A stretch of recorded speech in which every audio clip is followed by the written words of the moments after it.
Hello, YouTubers, and welcome back to the Ohio Patriot Education Network channel and to the reboot first episode of The Grandstand.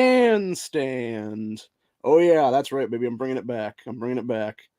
So, for those who don't know, I used to do a series on here underneath the other name called The Grandstand, where we basically talked about various topics and basically called everybody on every thing politically and everything else like that. So, obviously, using the Ohioans for Firearms Freedom little bubble today because I'm in my second account. And it's also the other group that I originally created when I became a Second Amendment activist, Second Amendment advocate, constitutionalist, etc., etc. That's been around since June 13th, 2021. Ohio Patriot Education Network has been around since June 13th of 2022, the same day that constitutional carry became a thing in the state of Ohio. So, anyway, basically, we're going to talk about a few things today.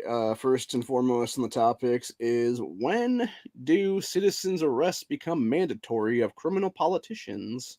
And this basically goes to one of the early stories we're going to talk about today. We're also going to talk about a few other things, including that Woman King movie. Apparently, people on the left were all freaking out that that was going to do bad, and they were trying to accuse people of racism and stuff like that. But apparently, I guess it, in some ways, whitewashes slavery in Africa, is what it is, because you basically have the movie completely gloss over the fact that that particular tribe in Africa back in the day, 300, 400 years ago, would basically go to other tribes in that nation and abduct them, basically kidnap them, turn them into slaves for either European countries to buy or turn them into slaves for themselves, is what it is. So I thought that was pretty interesting, though. But yeah. And being someone who is into genealogy and stuff like that, I actually did a study a few years back now and found out that some of my Irish ancestors on my mother's side were actually slaves back in like the 1600s back then. So, yeah, my family's lineage goes back to that, dude, where they were actually in chains and stuff like that. So, but you don't hear me bitching and moaning about reparations, but, everybody else seems to be anymore. So, anyway, it is what it is. But yeah, so like I said, when it comes to going for that Woman King story to begin with here, you got obviously uh, yeah, Woman King under fire for whitewashing African slavers.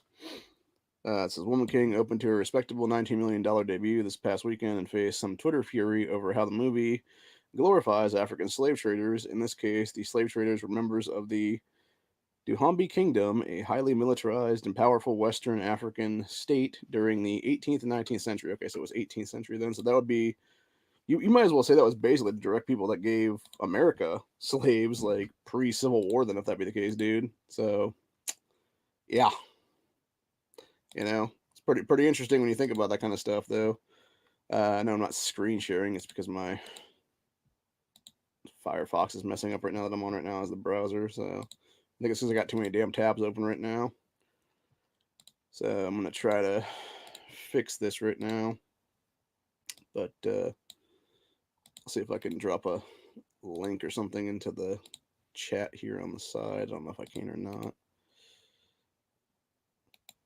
or if it's wanting to be an asshole or something. No, it's just wanting to be okay. Yeah, it's just wanting to like not work and shit. So I don't know if that'll come up or not. This is basically the article I'm reading right now. Is this Naughty Guys review? But yeah, I said, yeah, said movie was set in 1823, and the hook is based on fact at the time the kingdom had an all-female military. Then the movie goes sideways, portraying the Dahomey Kingdom as anti-slavery liberators. Historical truth is that the kingdom was almost constantly warring with other Africans and either enslaved their conquered enemies or sold them into slavery. The kingdom also engaged in, quote, large-scale human sacrifices. Jesus Christ, dude. That's some scary, like, dude, these people are fucking, like, I'll tell you what, man, like, so many of these fucking people are just fucking nuts, is what it is, dude. So, anyway. And of course, you got a bunch of Republican AGs have now called on moving to gun stuff right now. You have a bunch of Republican AGs calling on, sorry, I'm trying to get my fucking thing to work right now. Like my StreamYard is being stupid right now. I think I may have to exit out of this entirely and then come back for a minute.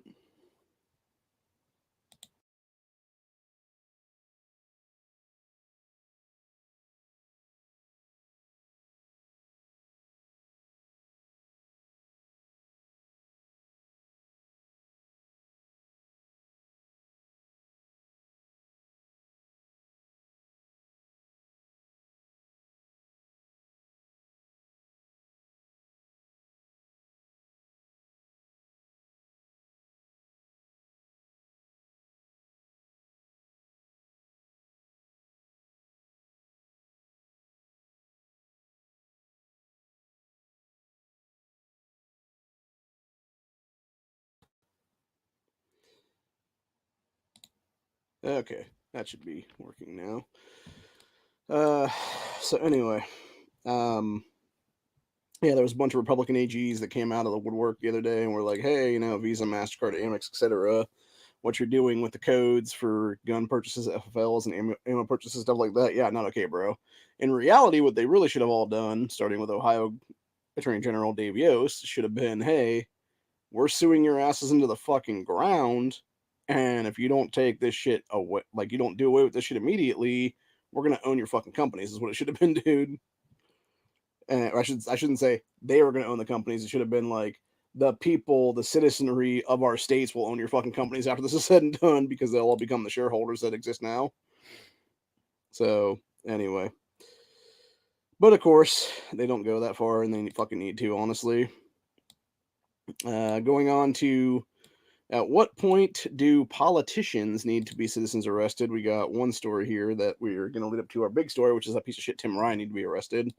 But another person that needs to be arrested is that fucking demon cunt out of New York, Kathy Hunkel.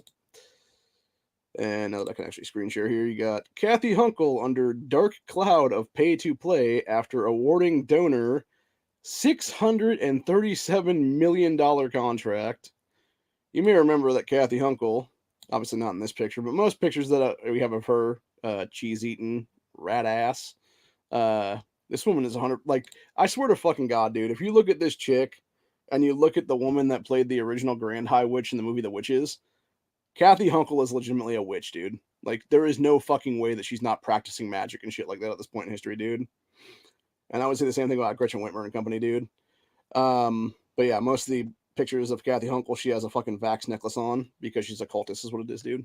So, anyway, it says New York Governor Kathy Hunkel, who shouldn't even be governor, by the way, is accused of being under a dark cloud of pay to play after reports revealed the company her administration awarded a $637 million contract to purchase corona tests were found by one of Hunkel's predominant campaign donors. So, quite literally, her campaign donors are like, "Hey, I'm going to need some money." She's like, "Okay, get me into office. Okay, cool. Okay, here's your money now in this contract." That's basically what it is, dude. So in December, Hunkel's administration awarded Global Digital Gadgets a $637 million contract for the purchase of $52 million at-home rapid COVID tests. However, Digital Gadgets founder Charlie Tibbley and his family are major financial backers of Hunkel's campaign, so much so that this Charlie dude held multiple fundraisers for Kathy's crazy ass. Dude, again, how is this shit not automatic disqualification from office right now? Like, the real problem is it's the cuck motherfucking cops in New York, dude, that don't arrest this fucking bitch, honestly, dude. Whether it be sheriffs or sheriff's deputies or fucking police chiefs or the NYPD or anybody like that, dude. Any of them could have the fucking claim to arrest her right now, dude. And they all should be at this point over this kind of shit. And I would say not only arrest her, arrest this fucking Charlie guy too, dude, because obviously, like, you're fucking bribing people with shit, is what it is, dude. Like, how is this not a giant bribery scandal? I mean, hell, this is on par with Ohio's HB6 shit, dude, that should have taken down like half of our General Assembly right now. So, anyway, just insane, dude.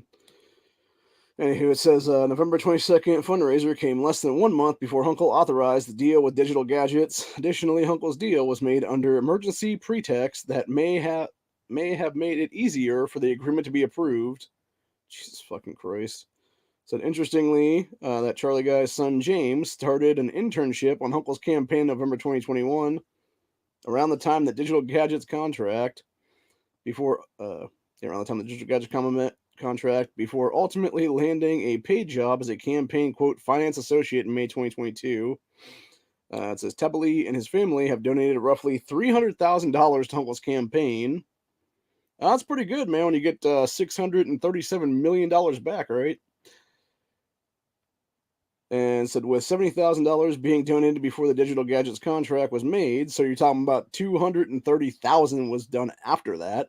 Said further, Charlie hosted another fundraiser for Kathy in April, roughly 2 weeks after New York made the final payment on the $637 million contract.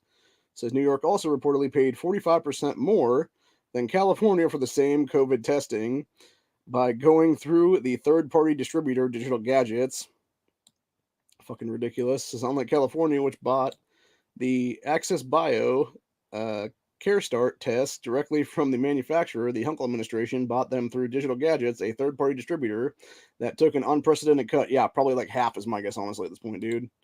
Again, seriously, how is this bitch not under fucking serious shit, dude, right now? Fucking ridiculous. Completely fucking insane, dude. Let's see. It said New York taxpayers could have saved close to $286 million if the state had paid the same prices as California for their rapid tests. Dude, Lee Zeldin has to win the governorship at this point. It's that simple, honestly, and I'm dead serious about that, dude. Like, honestly, he needs to win, and the first thing he needs to do is have Kathy arrested on the fucking spot, dude. Like 5 minutes after taking fucking office.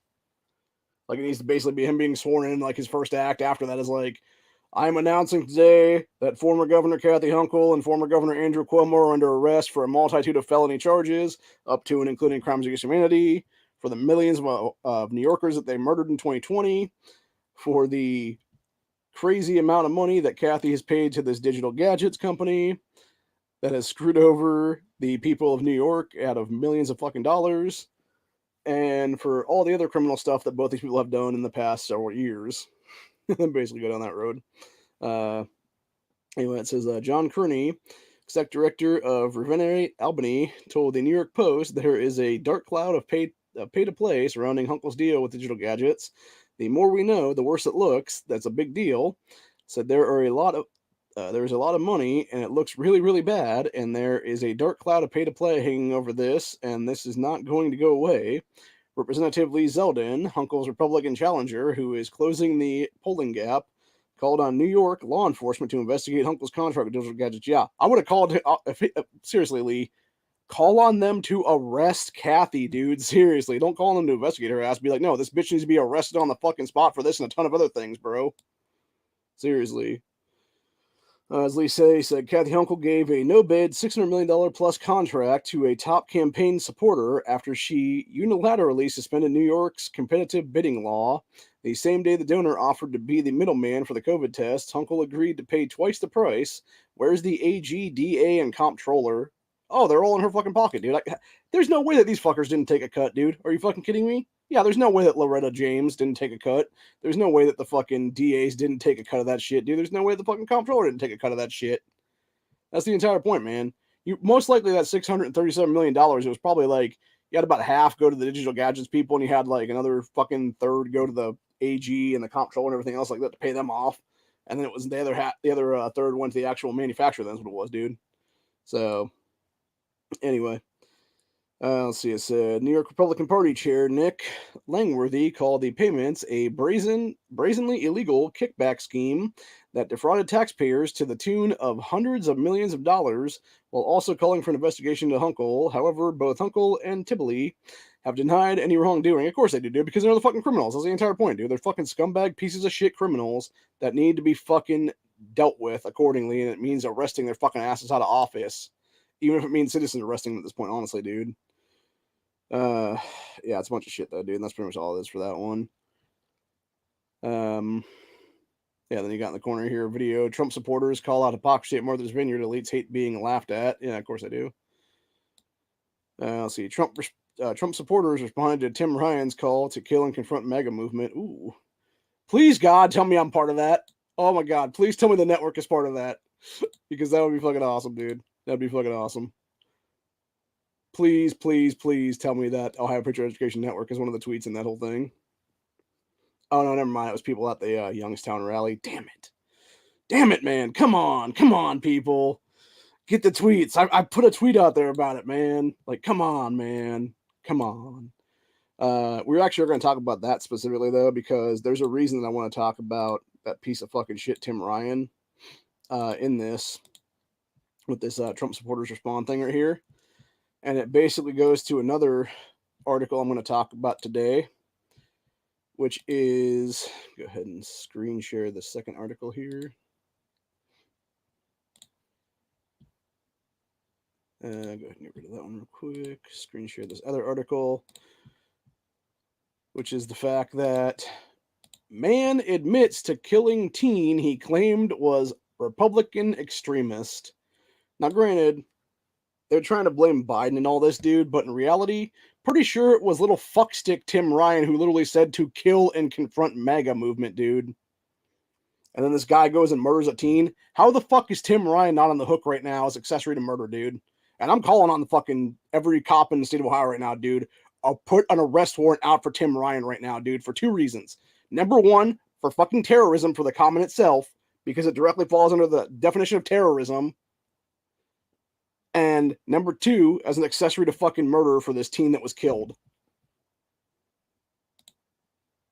As I said here, it said, according to a local North Dakota report, early Sunday morning, a man called 911 and admitted he hit and ran an 18-year-old. His motive, a political argument with a Republican. 41-year-old Shannon Brent said he was afraid 18-year-old Kyler Ellingson was, quote, part of the Republican extremist group and that he was afraid they were, quote, coming to get him. He also allegedly killed Ellingson with his car. So he basically ran the kid over, is what they're saying, dude.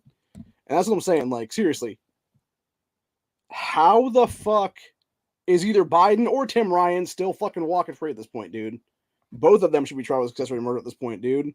Whether it be Biden's fucking red speech there, whether it be Tim Ryan literally calling to fucking kill and confront MAGA, dude. Like, that's what I'm saying. Like, there's no fucking reason for either one of these assholes to be fucking out of cuffs right now, dude. Especially Tim Ryan's bitch ass, dude. Like, enough is enough of this shit. It's time for Ohio police to get off their fucking fat asses and arrest this son of a bitch, dude, for terrorism and for accessory to fucking murder, dude, of a North Dakota teenager. Anyway, said, after visiting the scene where the incident happened, deputies went to Brent's house in Greenfield, North Dakota, where which is about 12 minutes from the crash scene. Said Brent admitted to consuming alcohol before the incident and stated that he hit Ellingson with his car before he had a political argument with him. Said Brent also admitted to deputies that he initially left the crash scene, then returned to call 911, but left again before deputies could arrive on scene. Said court documents say just before the crash, Ellingson called his mom and asked if they knew who Brent was. She said yes and told her son she was on her way to pick him up. A short time later, court documents say Ellingson called his mom again to say, quote, that he and they were chasing him. It was after the second call that Ellingson could not be reached again. Yeah, because he was fucking murdered, dude, is what it was. Said Brent has been charged with vehicular homicide and drunk driving. Assuming everything in the report is accurate, and Brent is convicted of chasing and running down Ellingson, this is almost certainly a result of Biden and the corporate media, as well as Tim Ryan, by the way, I'd like to point that one out, have sought with their relentless denigration of Republicans. Yeah, exactly. And that's the entire point, dude. It's a bunch of shit, honestly, all the way around, dude. And like I said, it really is time for the people to start being arrested, whether it be Biden or Tim Ryan or whatever the case be. Like, enough is enough of this shit, dude, for real. And speaking of going back to the citizens arrest thing, at what point does citizens arrest become mandatory at this point? We go to the following story, which is Lisa Murkowski works with Liz Cheney to abolish VP's authority to certify presidential elections. Because they know what they're going to do, man. They know what they're going to do all fucking future. Because we've already seen it happen, I'm not going to go into detail here. But, like I said before, go watch 2,000 Mules, dude, and you can see it firsthand yourself. It's a bunch of shit, dude. Two fucking rhino cunts who were some of the ugliest chicks ever, dude, honestly. Fucking Dick Cheney's daughter in the glasses that's no longer going to be in office after the end of the year because she lost her primary, and then Lisa Murkowski that I think has also lost her primary as well, if I'm not mistaken. So, dude, Lisa Murkowski looks like the kind of demon that does cocaine. Honestly, dude. I mean that seriously. Like she is so fucking haggard, man. Like you like just her dead eyes there. You know she's seen some shit behind closed doors, dude. Like she might have not participated in some stuff, but you know for a fact that she like watched other people fucking raping kids and shit, dude, behind closed doors. Like whether that be fucking Chuck Schumer or Pelosi or whatever the case be, dude, or anybody in that mix there. Fucking Democrats. Probably Cory Booker is my guess, honestly, was one of these people. Fucking we already know Obama was.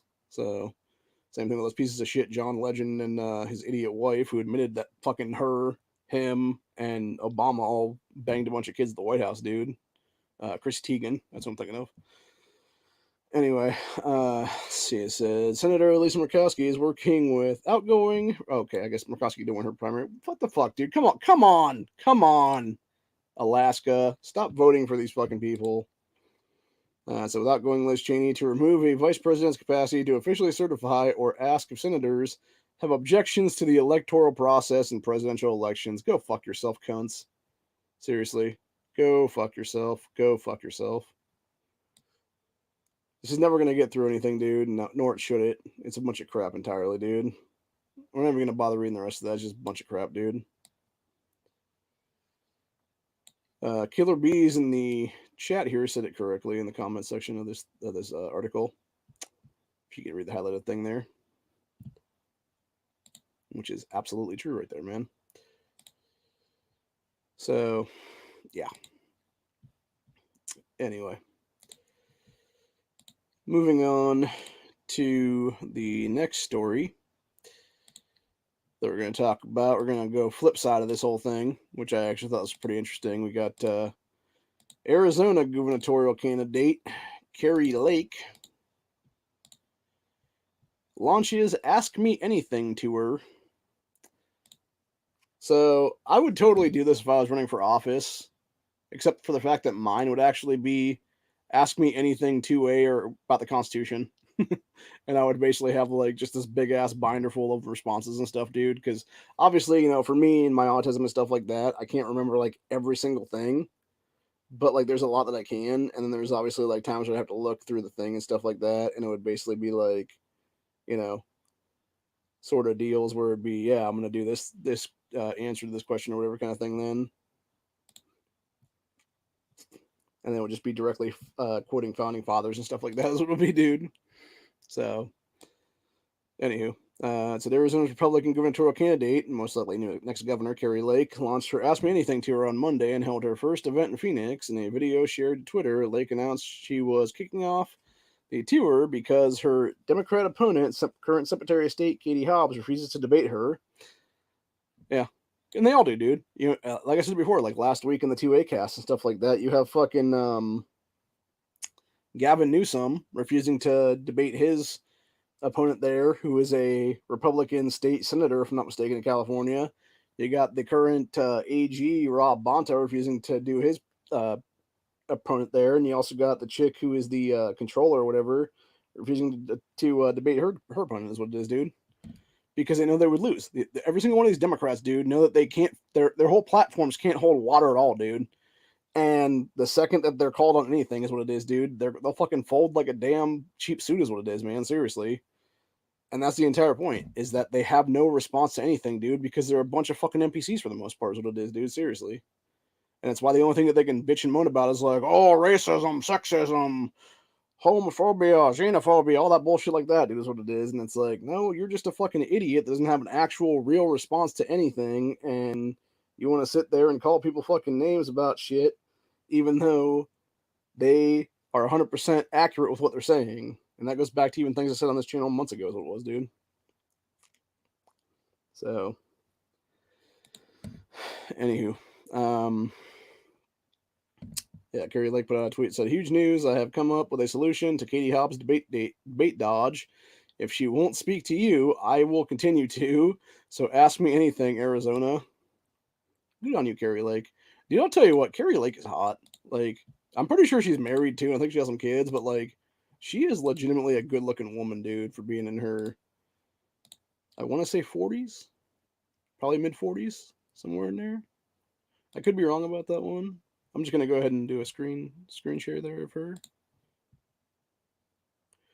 I'll actually look up how old she actually is, with as her age or not, dude. But yeah, she's a good looking chick, dude. The thing is, I'm not even like a fan of like that kind of hairstyle on most chicks, but she definitely wears it well. I'll tell you that right now, dude. Like the short haircut and stuff, like pixie cut or whatever it's called there. So anyway, actually, let's go ahead and look up how old she is right now. See if it actually gives us an age. 53. Wow, I was actually off on that one. Yeah, I was thinking mid 40s, dude. So she's actually older than I thought she was. Yeah, she's damn hot for 53 then, man. Shit. Yeah. So that's what, 16 years. So she could basically be my older sister or teenage mother. One of the two.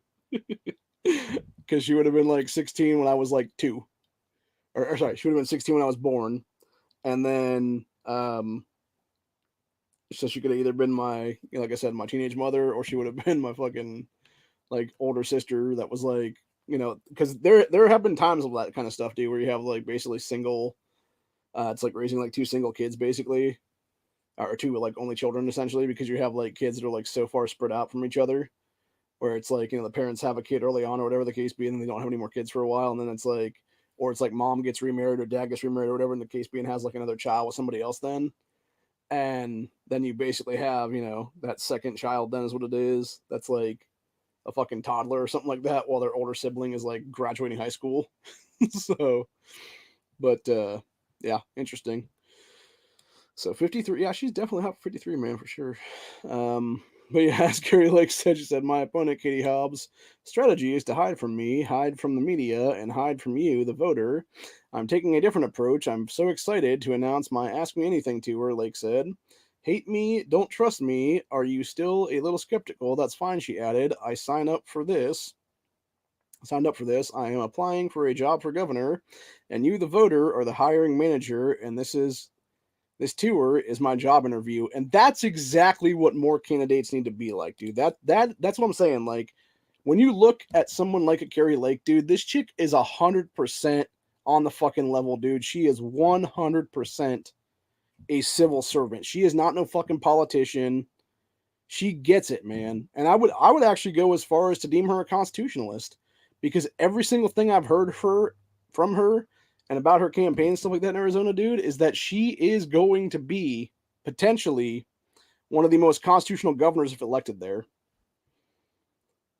Hopefully she can get to that point, dude.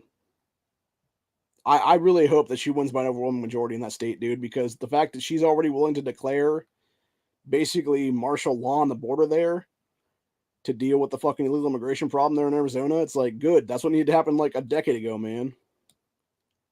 That's what should happen to the current fucking ass clowns in office, is what it is, dude.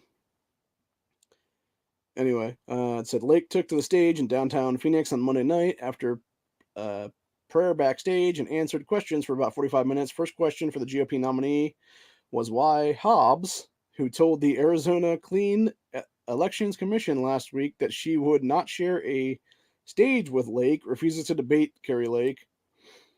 Let's see. It said, I don't care if you're a Republican, if you're with the Republican Party, Democrat Party, the pool party, or the pizza party, we want you in this movement, Carrie Lake said. That's funny, dude. See, that's what I'm saying. Like, that chick, like, she's even funny, dude. And that's what that's what it is, man. You gotta be fucking funny about shit, man. Now, granted, should you like your elected officials?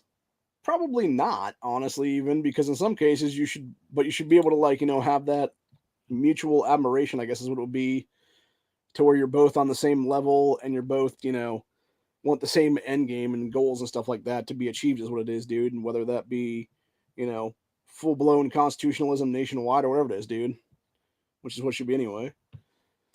So, anywho, Carrie Lake continued on here and said, I think the same reason that I won't box Mike Tyson, it would not end well for me, and it won't end well for Katie Hobbs either, if she would debate Carrie Lake, is what you're saying there. So another question concerned attack ads against Lake that highlighted her past comments about men and women not being equal. The person who submitted the question asked, "Why do you think this is?" They run attack ads, and if you're believing attack ads and that's affecting how you vote, then you should know they're tricking people with those. They go, "Oh, the voters who are lower informed voters will fall for this." Exactly, dude. And that's another thing here recently in Ohio. Um, Amelia Sykes now has the fucking Democrat. I forget what the actual terminology for the thing is, but it's basically the DCCC is what it's called, and it's like the Democrat campaign chair thing or whatever. Those fuckers are now running attack ads on Madison Gilbert, dude. Madison Galigo Gilbert. And it's basically the first attack they did against her, against this Madison chick, is to be like, "Oh, she totally supports the same legislation that helped a 10-year-old girl get raped and shit." And I'm just like, what the fuck? Like, how is that not lawsuitable offenses at that point, dude? Like, how is the DCCC not being sued to the fucking ground right now, dude, over that shit? Number one. And number two, no, Madison is pro-life, you fucking worthless demon cunts. The entire point of the whole fucking thing is that her opponent in this race, Amelia Sykes, who you fucking Democrats want to keep backing at this point, dude, is an anti-life, anti-gun, anti-white racist piece of shit in the General Assembly of Ohio right now, who shouldn't even be in fucking office right now. And by the way, if the Republican Party of Ohio right now had 66 seats in our General Assembly instead of 64 in our state house, Amelia Sykes would have already been booted out, dude, years ago. Because of the fact that she has done so much anti-fucking white racism shit, dude, whilst being in office, and pushed so much black supremacist ideology while being in office, dude. Like, no, she would have got a boot in her fucking ass a while ago if they had the fucking votes to boot her out, is what it is, dude. But the problem is they don't have 2 more seats that they need, is what it is. And hopefully they don't change come the fucking midterms here, when you can actually have a couple blue seats flip fucking red in the midterms here, dude. And the rest of them all stay red, is what it is, dude. And then we just have a fucking super majority 2/3 fucking party that can just boot out the other fucking party entirely here, and we just become a one fucking party state for a while, is what it is, dude. So, anyway. Where was that? Fuck was that now? To go on the whole tirade. Oh yeah, Carrie was talking about low informed voters and stuff like that would fall for bullshit attack ads. She said, "What I was saying in a speech I was delivering to young women was we are not the same. Men and women are different.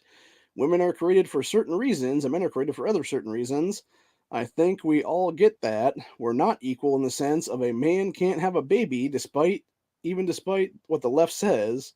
It's like the same thing with a chick, dude. You can't have a chick basically becoming a man, is what it is, you know, no matter how much they want to be, is what it is, dude. I mean, hell, you can have them come close, but they're never going to be, you know, biologically able to, you know, bear children that way or whatever it is, dude. You know, you can't actually have a fucking chick that was born a chick try to become a man and actually, you know, impregnate another chick, is what it is, dude. And vice versa, you know? So, anywho. And that's the thing, like, men by definition are going to be superior stronger to chicks, dude, because again, it's you know, bone density and muscle mass and everything else like that, dude. That once people hit puberty, and that's exactly, by the way, why the left wants to put kids on puberty blockers and stuff like that, dude, because they understand that once you do that shit, you're basically completely fucking these kids forever, dude, because you're doing 2 things actually with the puberty blocker stuff. Number one, you're stopping these kids from ever having puberty, and in essence, sterilizing them for life, which is exactly what that shit does. It completely sterilizes them from having kids ever, is what it is, dude. And number two, because you're stopping them from having puberty, you are actually stunting their growth. You're stunting their fucking ability to end up having genetic material if they would want to get surgeries later on in life and stuff like that. And that's another thing too, by the way. If you never watched that I Am Jazz show, I have in the past actually, because I wanted to see how crazy that person was and how crazy their fucking family was and stuff like that. They actually showed that kid getting the trans surgeries and stuff like that, dude. And because they never went through puberty, because they were put on puberty blockers and they were like 6 or 7 years old, man, they didn't have enough material to actually make that kid a fake pussy. And it got to the point where the shit literally had stitches pop and it fucking fell out on the table. And that's what I'm saying, dude. Like, they fucked that child forever, man. And now that kid's basically gained like 100 something pounds and is just a complete fucking nut, is what it is. He still has voting rights in the state of Florida. And again, like, what the hell happened to mental institutions in this country, dude? For real. But yeah, going back to the Carrie Lake article here, it said after a round of applause, Lake said, "We are equal in America, and we should be treated equally when it comes to the workplace," adding, "Most men would agree that they can't do the things that women can do. Men can't, aren't equal to women either, and women aren't equal to men. We are complementary to each other. That's how God made us, but they took that part out. They tried to make it an attack ad. The funny thing is, everybody who watches that ad says, well, she's right. They aren't the same. Men and women aren't the same. But what I do believe, obviously, you are going to find occasional men who can do typical women's things better than, and vice versa. Yeah, exactly. Like I said, dude, there's like a small portion of people that can do that stuff, is what it is. So, anyway, continuing on with this article, though, or not this article, continuing on with this episode. Again, going back to things of, and the line that we've been on for this last 5 minutes or so, why we should have citizens arrest being mandatory of sitting politicians right now, dude. And this is one of many reasons right here, which is Democrat senators want to let teenagers get over-the-counter testosterone shots, and of course, it's fucking stupid cunts. Elizabeth Warren should have been thrown out of the U.S. Senate 2 fucking years ago when she ran for president, and that demon pedophile Ed Mackey right behind her, who is one of the oldest motherfucking pieces of shit in the U.S. Senate right now, dude. Fuck both these people, dude. Seriously. Anyway, it's the senators Elizabeth Warren and Ed Mackey, or Murky, I forgot his name, dude. From both of them, obviously, are the assholes from Massachusetts, are urging Biden's deputies to offer the body-changing testosterone hormones to a wide range of people, such as depressed teenage girls. Oh my fuck, dude! You cannot seriously. You cannot tell me that these old fucking scumbag, demon, fucking pedophile pieces of shit right here, dude, are not trying to force through a generation of sterilization at this point, dude. That we as a society right now are not living through generation sterilization. That's exactly what we're fucking seeing, dude. And it's all the fucking Democrat Party pulling the shit, dude. And their sick ass fucking proxies and people like fucking Jazz Jennings and stuff like that, dude. That are fucked in the head anyway and belong in mental institutions where they should be right now, honestly, dude. And of course, you got this motherfucking dude over here in Ontario, where there was a male teacher that got big ass fake tits and was doing woodshop shit there. Kind of looked like somebody used to be on the 2A cast, actually, with some of the other guys I've been doing cast with for the last year or two, dude. And that person is no longer around, though. But yeah, I don't think it was the same person. It just kind of looked like them a little bit in a blonde wig. So for those that don't know who I'm talking about, yeah. You can find their channel on YouTube here and stuff. I'm not gonna really talk too much shit about them. They're an okay person. They just like to talk, is what it is, man. And unfortunately, they like to interrupt the rest of us when we're trying to talk, is what it is. So anyway, going back to this article, though, it said Elizabeth Warren and Ed, the two Democrats, requested that federal authorities loosen restrictions on testosterone so that transgender people can access it more easily, according to an exclusive report from the 19th. Media outlet is sponsored by the Planned Parenthood Federation of America, Pfizer, CVS Health, and a variety of other entities in the healthcare space. So basically, a bunch of people that shouldn't have fucking any kind of ability to practice any kind of medicine or make any kind of medicine for that matter. And this is why Big Pharma needs to be on the fucking ground, dude. That's what it is.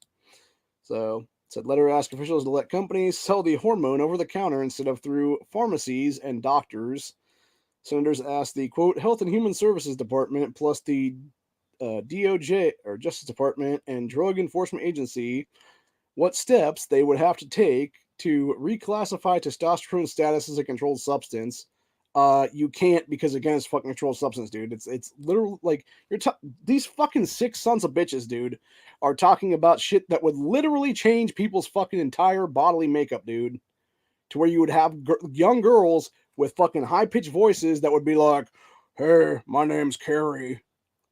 After it's all said and done, dude. And they can never get back from that. And there are so many kids now that have detransitioned, dude, that still have that male voice because it was young females being preyed upon by these sick fuckers like this dude that thought that they were dudes or whatever for like 5 minutes is what it was, and then like a year or two after that were like, oh no, I actually was born a female and I'm gonna identify as a female again. And yeah, it just becomes a whole thing like that, dude, is what it is. But yet they never have their original voice ever again because they've been so fucked up by testosterone shots and stuff like that, dude, and it's deep in their fucking voice. Not to mention fuck them up from having kids through sterilization and stuff, dude. It's just beyond disgusting, dude. Anyways, his letter goes on to contend that, quote, doing so would align with Biden administration's goals to further LGBTQ plus rights and transgender Americans' access to gender-affirming care. Where are these people? That's my question, dude. Where are these couple of dozen people out there, man? Because let's face it, man. Honestly, it's a few dozen to a few hundred, maybe a couple thousand at most, that are these people they're talking about right now, dude. And it goes back to stuff I've talked about on Rumble before. It goes back to stuff I've talked about in here before. It's always the squeaky wheel gets the grease mentality, and I'm so fucking sick and tired of it, dude. I am so sick and tired of this shit. And this is exactly why Ohio Patriot Education Network exists right now, dude, is to fight against fucking bullshit like this. Honestly, is to sue motherfuckers into the ground over shit like this is what it is, dude. Because you're literally sterilizing an entire generation of kids or multiple generations of kids right now, dude. And it continues on here and said, Warren and Ed also urged U.S. Senate U.S. Attorney General Merrick Garland to consider using his authority to adjust testosterone status within the Controlled Substance Act or remove it altogether from that act. Well, first of all, never mind. I'm not even going to get into it, dude. Again, 2,000 mules holds no power. Holds no power. Simple as that, dude. I'll just leave it at that, dude. Neither one of these jackasses hold legal authority to do anything, is what it is. So, anyway, said outlet reported that Ed Murkey was motivated to send the letter after seeing states introduce, quote, anti-trans bills across the country to ban gender-affirming care for trans youth. Yeah, because trans youth doesn't exist, you fucking sick demon pedophile piece of shit. That's the entire point, Ed. What you're talking about is fucked up kids, fucking gender-confused kids, because you have sick indoctrinating pedophiles and pedophile enablers in our fucking school systems that are pushing this fucking shit on these kids, and they all tend to be leftist teachers, dude, is what it is. It's exactly why Ohio here in a few days is doing a parental rights bill to deal with this fucking bullshit, dude. It's exactly why yesterday on the fucking news, I was watching a video, and I'm going to try to find the video actually pretty soon here and do an episode about that even on its own thing right now, where you had some fucking piece of shit in the Cleveland area who's 100% Antifa teacher, by the way, who has now resigned from fucking her position up there and was all like, oh, I resigned because this thing, and this thing. It's like, no, bitch, you fucking resigned because you knew you were about to be fucking outed as a piece of fucking shit, pushing BLM and Antifa terrorism in our fucking school system at these kids, pushing fucking gender garbage when you're a fucking math teacher or history teacher, whatever the fuck it's supposed to be, dude, onto these children. And when you got outed by pushing fucking CRT crap, you would have been fucking booted out of office for good is what it is. And you would have been blackballed from the education system for life is what it should be at this point, honestly, dude. And I'm dead fucking serious when I talk about that shit, dude. Every single one of these fuckers that get caught doing that crap in schools, dude, needs to be blackballed from education for fucking life. And needs to never be around children ever again, dude. They should be, honestly, classified as a fucking sex offender at that point, dude. High tier. Because that's what these sick fucks are, dude. Because they're trying to indoctrinate these fucking kids. They're trying to indoctrinate impressionable minds from ages 5 to fucking 17, basically, and push this shit on them as early as fucking possible so they can be indoctrinated to be their next generation of fucking warriors, because so many of these sick fucking leftists, dude, don't even have kids and just want to sit there and indoctrinate your children from the right and the center to be their fucking standing army in the future, dude, of communist bullshit. And I'm not going to fucking sit there and put up with that crap, dude. I will stop it in its fucking tracks, whatever happens, dude. I will be the last line of fucking defense, and the network will be the last line of fucking defense if it comes to it. Anyway. Continuing on here with that douchebag Mackey statement, or Murky statement, whatever that's fucking his name, that Ed guy from fucking Massachusetts claimed the anti-trans bills, which are not anti-trans, by the way. It's just fucking saying, no, you're not going to fucking put kids on hormone blockers, you sick fuck. said which would primarily affect puberty blocking hormones plus treatment regimens for testosterone and estrogen. Quote, there's clearly efforts that are percolating all across the country, and so I think it's important for the federal government to stand up, said piece of shit. Fucking pedophile right there. Fucking old demon asshole who's in his fucking 70s. Like, seriously, bro. Seriously. Why are you trying to fuck with kids, bro? And that's the question. I'm seriously asking that, dude. To Ed Murkey of Massachusetts. And I know what the fucking answer is already, dude. It's because the guy's a fucking child molester. That's what it is, dude. This old motherfucker right here in the purple tie is a fucking child molester, dude. That's what it is. He wants these kids so he can fuck them, dude. That's what it is. He wants them to be so fucked up and so gender confused that he could easily manipulate them and groom them, dude. Into his sick demon pedophile bullshit, dude.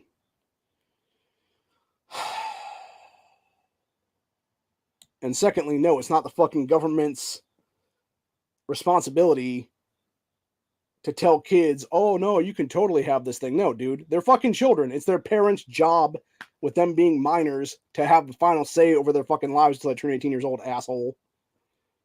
Anyway, it says numerous reports from Breitbart News have established that pharmaceutical companies have often been behind the push to normalize child transgenderism.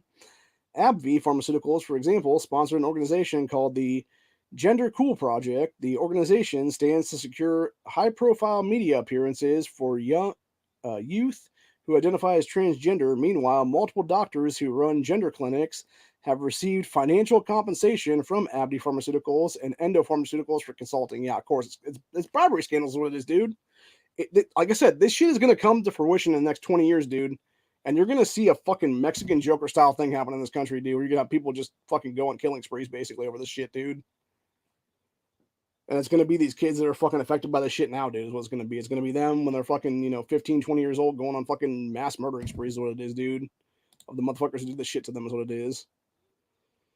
And that's what I fear right now, honestly. And again, it wouldn't need to be a thing if we stopped in its fucking tracks right now, dude. Anyways, there's another report from Breitbart revealed that several surgical clinics that perform sex change operations sponsored a conference that sought to normalize child sex change attempts as well. Oh my fucking god, dude. It's so disgusting, dude. Yeah, this person here that had the Kool-Aid Man as their profile pic, and says their name is Drink Up, says evil, pure evil. What is the Democrats' obsession with children and sex? Again, like I just said, dude, it's because they're fucking child molesters. That's what it is, dude, legitimately. And it's not just them either, by the way. The Republican Party is part of that shit too, man. Like, I don't know exactly who in the mainstream Republicans are at this point, dude. I can't give you fucking names, but I could guess a shitload of Democrats that are, man. Like I said, we already know Obama 100% is. I almost guarantee Cory Booker is. We know for a fact Ed Mackey's fucking piece of shit ass is. I really wouldn't be surprised if Elizabeth Warren was one of the fucking enablers of the shit, dude. If not doing it herself, if that'd be the case. Which I could see her being more of an enabler type than anything else, if that'd be the case, dude. And yeah, Chuck Schumer is definitely on that fucking list of fucking, active fucking pedos in the fucking government, dude. Which, by the way, for those that don't know about that one, so pedophile rings in our country right now. There are 2 pedophile rings that exist in our country right now, dude. There is one in Hollywood and there's one in the federal government, and they both circle into each other from time to time. It's why you have actor Seth Green and his wife basically being handlers for a bunch of the kids that are being brought from Hollywood to Washington, D.C. is what it is, dude. And it's them basically trafficking children is what it is, dude. That's why Isaac Cappy is dead now, because he was a friend of Seth Green's. He outed Seth Green, Tom Hanks, and a few other people as pedos, and then was basically tossed off a bridge in either Arizona or New Mexico is what it was. I forget which state. It was one of those ones. It was either Arizona or New Mexico. I'm not sure exactly which offhand. And then people were like, no, he jumped. And it's like, no, you fucking people tossed him off there, dude. It was literally Hollywood star whacking shit that happened there. So,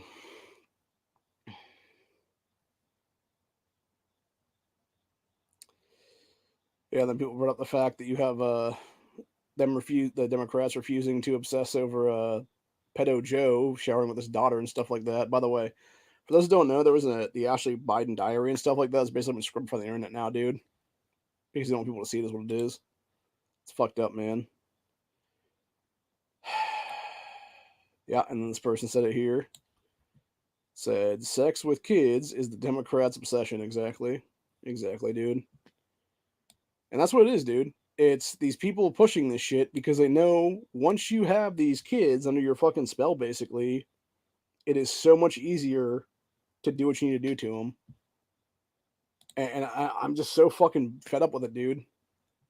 And I know other people are at this point too, dude. That's why you're going to see this red tsunami come the midterms, as long as we can get to that, without some October surprise bullshit and them being like, oh, sorry, war with fucking Russia, World War III is now on, gotta suspend the fucking midterms, and you don't have no more voting rights forever now because of some bullshit fucking executive order crap or whatever, dude.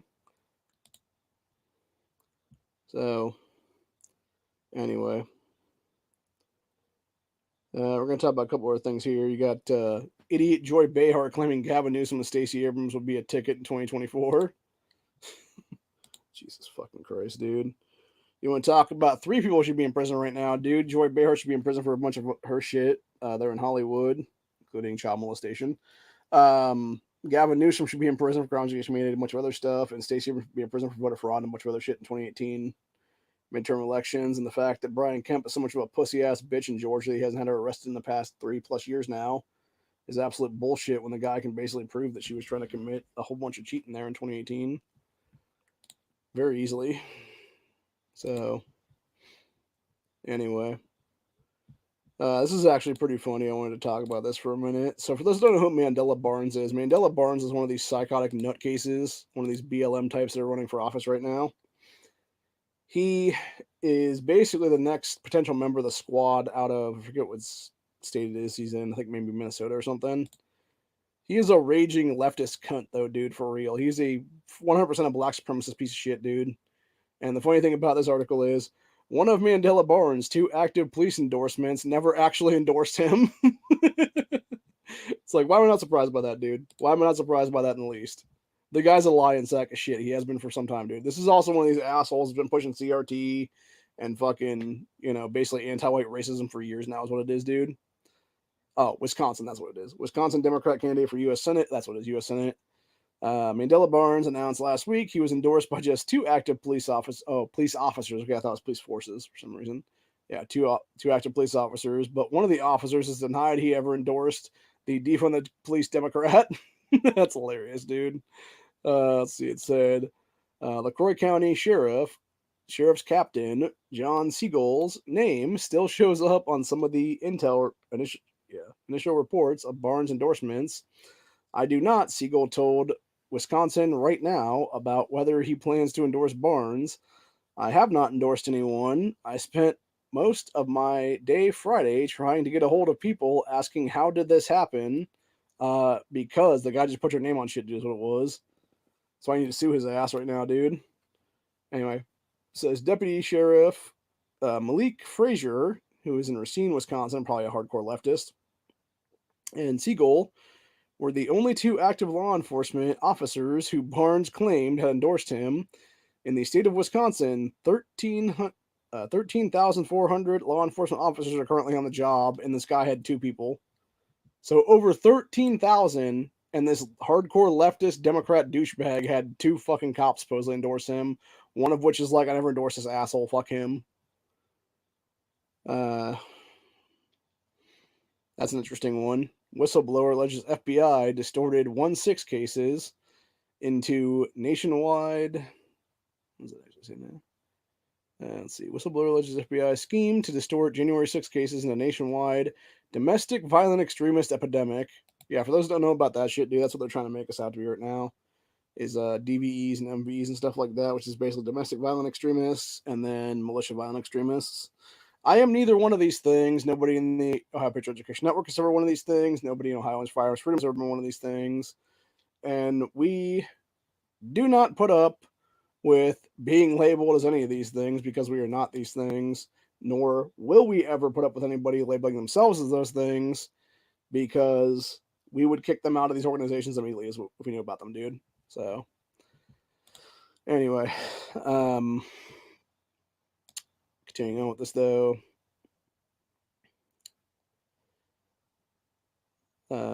Let's see. Yeah, it said that Siegel guy spoke to Wisconsin right now saying, I am not on the list. I was mistakenly added. I found out on Friday that I was on Mandela Barnes' endorsement list and I was not supposed to be on his endorsement list. I talked with one of his staffers and agreed to talk with them when they were in town sometime, which I've done with everybody. They said there was a mistake within the clinical part of things. Somehow I got added to the list. Yeah, because they added you to the fucking list is what it was. It's not hard to figure out, bro. So, anyways, this Barnes list of police endorsements also included 7 retired or former cops. Barnes has also published an updated list of endorsements that total a grand total of 15 officers, but Siegel's name has been removed from it. That's funny. What a fucking ass clown, dude. So, yeah, I hope this fucking idiot Mandela Barnes goes down in hardcore defeat, dude. Just goes down in glorious defeat and is never heard from again after this, dude.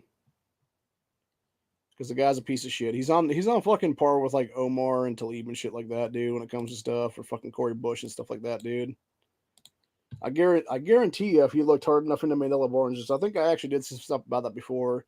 The guy does have ties to BLM terrorism and shit, so he should be disqualified from the fucking race based on that alone. The same thing with Corey Bush's bitch ass, dude, when she had fucking ties to being an organizer for that terrorist group and stuff.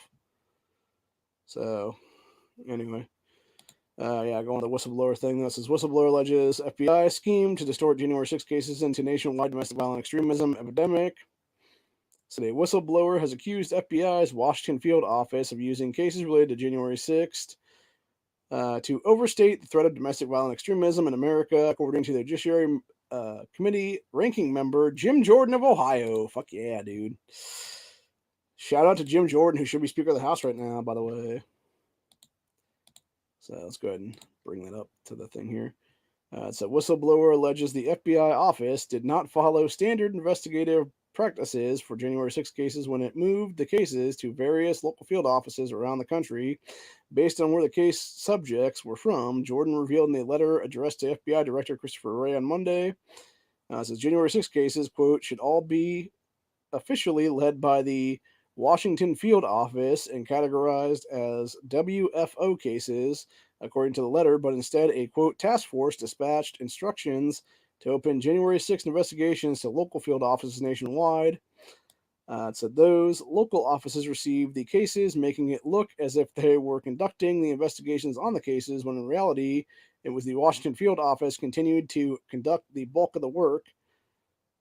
Said whistleblower told Jim Jordan the manipulative case file practice creates false and misleading crime statistics instead of hundreds of investigations stemming from a single black swan incident at the Capitol. Oh, it was not a black swan, by the way. That was not a black swan, dude. That was a fucking 100% Democrat fucking created bunch of bullshit, dude, and it can be proven to be as such at this point. And the fact that you still don't have people like Nancy Pelosi being under arrest for this shit, dude, for January 6th, because they had Antifa and BLM terrorists in fucking MAGA outfits that were the ones breaking the fucking windows to begin with in that shit, dude. Like, nah, bro. It's time to fucking start. Seriously. At what point do citizens' arrest become mandatory in this country, man? And I mean that seriously. Like, people walking into many, many felonies right now. It's time to put them to task over that shit, dude. If police ain't gonna do their jobs, it's up to the American people to do ours, is what it is, man. For real. But again, this is why I'm calling on the cops to do their jobs before the rest of us have to, is what it is, man. Because they should be the ones using their badges and stuff like that to arrest the criminal fucking feds, to arrest the criminal fucking politicians, etc., dude. So, anyway. But yeah, like I said, one incident at the Capitol, FBI and DOJ officials pointed to significant increases in domestic violent extremism and terrorism around the United States. Oh, you mean like the terrorism that Tim Ryan did when he literally talked about killing and confronting MAGA supporters, dude? Is that what you mean? And the fact that's already led to one kid's death in North Dakota at this point? Yeah, let's arrest Tim Ryan's bitch ass on fucking terrorism, dude. Seriously. Let's see. Continued on, said Jim Jordan noted in the letter, such an artificial case categorization scheme allows FBI leadership to misleadingly point to significant increases in DVE threats nationwide, which supports a narrative being perpetrated by the Biden administration Whistleblower also alleged that January 6 cases were inappropriately taking priority over other cases, citing an instance of being told that child sexual abuse material investigations were no longer an FBI priority and should be referred to local law enforcement agencies. Oh my fucking god, dude. So you're talking about actual child molestation, fucking pedophilia shit should go to local cops instead of being fucking FBI kicking in doors, dude. Jesus fucking Christ, man. Seriously. Seriously, man. Oh my god, bro. Like, I am fucking enraged right now. Seriously, dude. Man, that is fucking beyond infuriating right now, dude. Anyway, continuing on the rest of the it said, the whistleblower allegation comes after at least 2 other whistleblowers indicated that Jim Jordan in July the FBI officials were pressuring agents to reclassify cases as domestic violence extremism despite there being limited evidence to do so. Yeah, there's no evidence to do so, dude, is what it is. It's all a bunch of bullshit, dude. Oh, grandma walked into the fucking Capitol on January 6th. Oh, she's a domestic violence extremist now. Fuck you. Fuck you, boys. Seriously. I know what it's like to get a fucking FBI knock on my door, dude, and I'm fucking sick and tired of it right now, honestly.